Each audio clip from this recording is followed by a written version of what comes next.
So the Coast Guard swimmer who rescued 165 from Camp Mystic and the floodwaters says that the real heroes were the kids on the ground. Petty Officer Scott Ruskan speaks with Fox News' Lawrence Jones in Kerrville.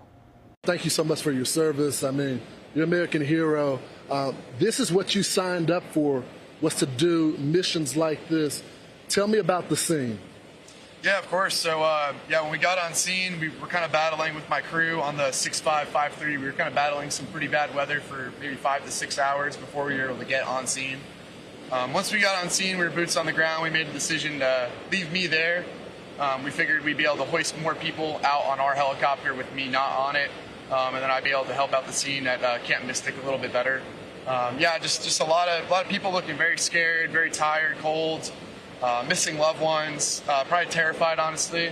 And I was just trying to be a voice of calm and triage these people and get them to safety as soon as we could. Tell me how difficult it was. You know, it's one thing to do triage on an adult, but the majority of the people that you were dealing with were kids, young girls. They were frightened about what had just took place. Yeah, of course. So a lot of them did have some minor injuries, nothing too serious, thankfully, at least the group I was dealing with. But a lot of them were just, again, like very scared, and I was just trying to console them and give them some sort of comfort.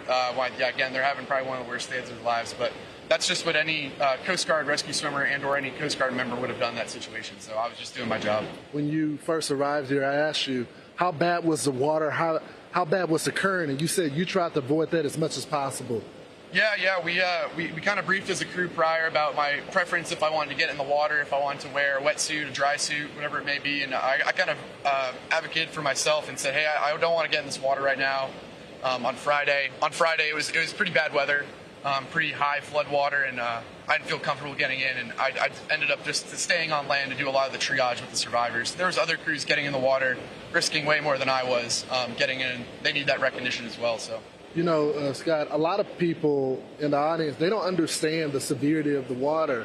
They don't understand how this changed within a matter of an hour. Can you, someone that is experienced with the water and understands and respects the water and the power that it has, can you explain to our audience the difficulty that those kids have to deal with, and they weren't experienced at all?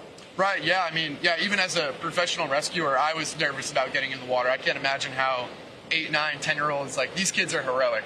Like, they need to get the credit they're getting that they need. They like, some of the camp counselors were saving lives before we even got there. So, without those guys, it would be a lot worse situation. It's still very tragic. But I think there definitely needs to be a lot of heroism and praise to the survivors. They were saving themselves. Scott, tell me what sticks out to you the most being here. I've covered a lot of school shootings with children there.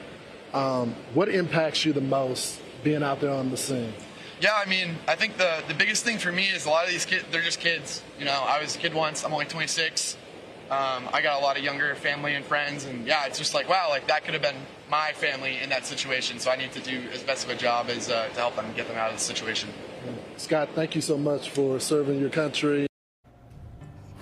Heather, this is what strikes me, how humble he is, right? The man is a hero, no matter how you slice it. And by the way, U.S. Homeland Security Secretary Kristi Noem was in Texas this weekend. She is the one who sort of alerted everyone to this. What was not mentioned in that interview, this was his first rescue mission of his career.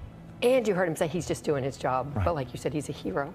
It's unbelievable, the countless people who are risking their own lives to try and bring some degree of closure for the people who are so desperately suffering still multiple days now after this emergency and this disaster. Well, and sadly, there are many, many more days and weeks to go in this, but the heroes are out there. They're the ones who are helping the survivors and the families and the people left behind, missing their loved ones. And that's where our job, I feel, is extra important, because that's where we get to highlight for you and show you the good side of humanity. And in tragedies like this, it's always incredible to see in these divided times in America, people come together and they help their neighbors, and it's touching to see. Well, and that's evident too by the number of people in our area, the people from Good Shepherd Episcopal School who have, put the trailer together yesterday to take supplies down. World Vision doing that. This organization that Amelia